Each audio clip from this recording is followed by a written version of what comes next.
नमस्कार। स्वागत है आपका किस्सों की किताब के एक और एपिसोड में।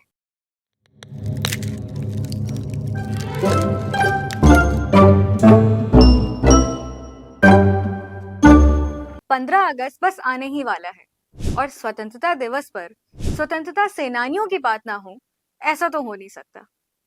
तो बस आज हम बात करेंगे काकोरी एक्शन के बारे में, जिसने आजादी के आंदोलन का रुख बदल दिया था। इसकी शुरुआत होती है 1923 में हिंदुस्तान रिपब्लिकन एसोसिएशन की स्थापना से, जो सचिंद्र नाथ सान्याल ने दिल्ली में की थी। उन दिनों बनारस और शाहजहांपुर क्रांतिकारी गतिविधियों का केंद्र था, जहां सचिंदा, पंडित रामप्रसाद बिस्मिल और अशफाकुल्लाह खान पहले से ही सक्रिय थे। पर क्रांतिकारी आंदोलन चलाने में एक बहुत बड़ी चुनौती का सामना करना पड़ रहा था, और वो था पैसा। शुरुआत में तो काम चंदा मांग के चल जा रहा था, पर समय के साथ ये अंदाजा लग गया था कि सिर्फ चंदे से काम तो नहीं चलने वाला। तो ऐसे में क्रांतिकारियों ने ये निर्णय लिया कि अब उन्हें लूटपाट का सहारा लेना पड़ेगा, और इसकी शुरुआत हुई 25 दिसंबर 1924 में पीलीभीत के बमरौली गांव से।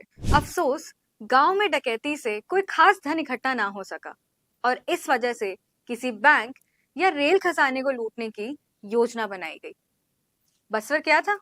राम प्रसाद बिस्मिल ने सहारनपुर से लखनऊ आने वाली 8 डाउन पैसेंजर को लूटने का निर्णय लिया। 7 अगस्त 1925 को सहारनपुर में उन्होंने दल की बैठक बुलवाई, जिसमें अशफाकुल्लाह ने इस नए कदम का डट कर विरोध किया, पर बहुमत ना मिलने के कारण उन्होंने भी इस एक्शन में भाग लिया। तो रणनीति ये थी कि 8 अगस्त की शाम को सभी साथी काकोरी स्टेशन पहुंचकर गाड़ी पर सवार हो जाएंगे, और ट्रेन के आउटर सिग्नल पर पहुंचते ही जंजीर खींचकर खजाना लूट लिया जाएगा। इस घटना को अंजाम दिया हिंदुस्तान रिपब्लिकन आर्मी के सेनापति राम प्रसाद बिस्मिल ने, और उनके 9 और साथियों ने। चंद्रशेखर आजाद, अशफाकुल्लाह खान, राजेंद्र नाथ लाहिरी, सचिंद्र नाथ बख्शी, मनमथनाथ गुप्ता, मुकुंदी लाल, केशव चक्रवर्ती, मुरारीलाल शर्मा और बनवारी लाल चतुर्वेदी।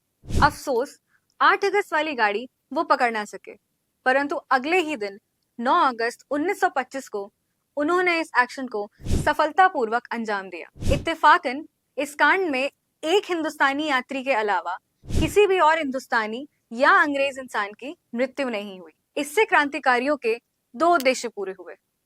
पहला, अंग्रेजी हुकूमत को खुली चुनौती देना, और दूसरा, संस्था को मजबूत बनाने के लिए लूटे हुए धन से हथियार खरीदना। फिर क्या था? अंग्रेजी हुकूमत ने रामप्रसाद बिस्मिल और उनके साथियों की खोज शुरू की, और जल्द ही उन पर अंग्रेजी हुकूमत की खिलाफत का मुकदमा चलाया गया। इस केस की पहली पेशी दिसंबर 1925 को लखनऊ के रोशनुद्दौला कचहरी में हुई। जनता के बेशुमार समर्थन के बावजूद अंग्रेजी हुकूमत टस से मस न हुई, और इस केस की सुनवाई मात्र एक औपचारिकता बनकर रह गई। करीब साल भर चलने वाली सुनवाई के बाद रामप्रसाद बिस्मिल, अशफाकुल्लाह खान, राजेंद्र नाथ लहरी और रोशन सिंह को सजाए मौत सुनाई गई।